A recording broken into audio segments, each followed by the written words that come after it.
E hoje a gente vai falar um pouquinho sobre os saberes dos povos pré-colombianos, ou seja, o que Cristóvão Colombo encontrou aqui antes de chegar à América, né?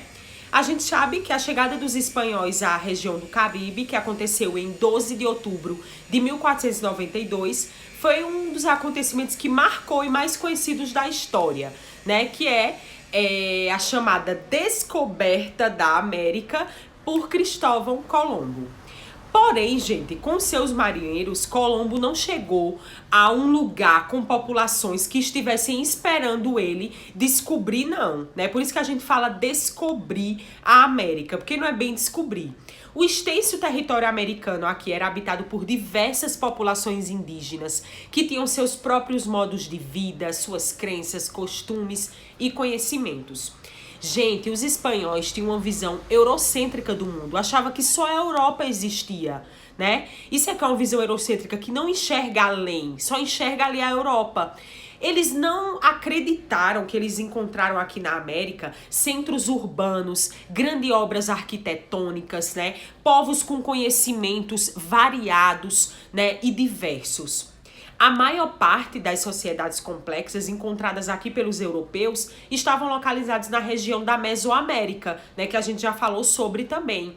E essa região desenvolverá ao longo da história uma série de conhecimentos de arquitetura, técnicas construtivas, criando uma tradição urbanística mesmo, né, que foi mais tarde aproveitada pelos astecas. Não por acaso, por exemplo, a cidade de Tenochtitlan impressionou, né, os conquistadores espanhóis daquela época quando eles viram. Era muito maior do que as cidades europeias daquela época, só para vocês terem uma ideia. Abrigava cerca de 300 mil pessoas. As ruas eram largas, espaçosas. Os colombianos ficaram bestas com o que eles vivem, com o que eles se depararam, né, o que eles viram naquela época, né? Tudo muito bem limpo, organizado, né? Eles não imaginavam que ia encontrar isso. A tradição também das culturas, né, mesoamericanas foi o uso de uma escrita chamada pictoglífica, que era uma escrita que combinava desenhos e símbolos. Ao que tudo indica, esse tipo de escrita foi desenvolvida pelos olmecas por volta de mais ou menos 1000 anos antes de Cristo, e eram utilizados em cerâmicas, pedras como suporte para os escritos.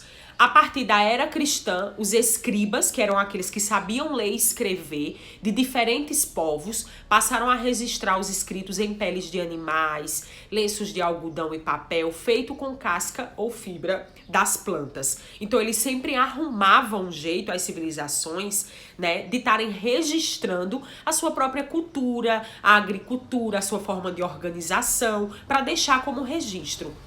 Outra coisa bastante interessante das civilizações mesoamericanas é a criação do calendário, através, né, de análise da própria natureza. Eles desenvolveram a agricultura, né, como vocês sabem, observando o movimento do sol, das estrelas, da lua. Os ameríndios, né, que eram os índios da América naquela época, desenvolveram a matemática e a astronomia também.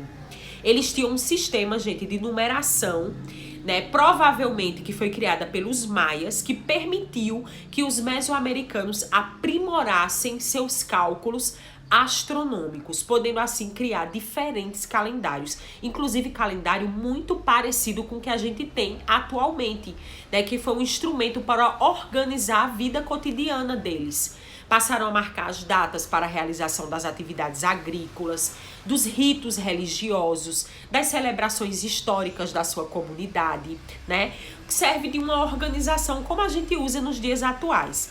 Com base nesse sistema numérico também, que era chamado de vigesimal, os maias criaram 3 tipos principais de calendário: o agrícola e o social, de 365 dias, o ritual, que tinha 260 dias, e o histórico, de 360 dias. Nos 3 calendários, os meses tinham 20 dias cada um. Desses 3, apenas o ritual sobreviveu, sendo ainda mantido nas práticas culturais das comunidades maias contemporâneas, né? Mas aí, ó, eles foram repaginando esses calendários. Por exemplo, Nos Andes Centrais, também, os incas criaram um calendário com um ano solar de 365 dias, que é o que a gente tem atualmente, dividido em 12 meses lunares. Olha que interessante.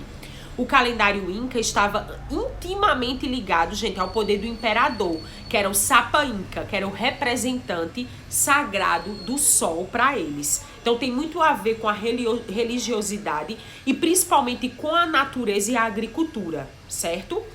Eles estavam numa diversidade ambiental muito grande, né, num extenso território que era propício para a criação de milho, de feijão, abóbora, pimenta, né? Os seus habitantes também tinham diversas espécies vegetais, plantavam e cultivavam essas espécies vegetais. Era tudo muito rico. Isso por volta mais ou menos de 8.000 e 7.000 anos atrás.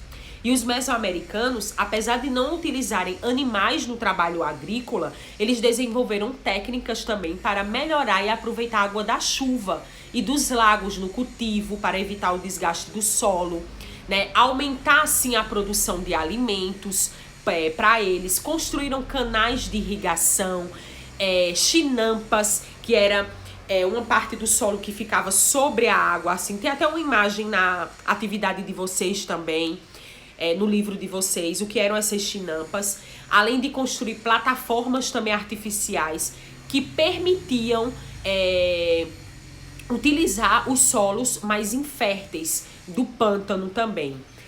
Então, gente, assim, eles eram altamente organizados em uma sociedade complexa. Então, por isso que a gente não fala que os americanos, Cristóvão Colombo, descobriu a América, porque já existia sociedade aqui. E sociedades organizadas, complexas, até muito mais do que as sociedades deles lá, as sociedades europeias, que eram que eles tinham conhecimento, tá? Então, por hoje é só. Eu vou deixar aqui na plataforma a atividade do livro e as páginas para vocês também acompanharem o conteúdo, certo? Um feliz retorno para todos nós, tá? E em breve teremos live de história que eu quero encontrar com vocês pra gente debater e conversar um pouquinho, tá bom? Beijão e uma ótima aula!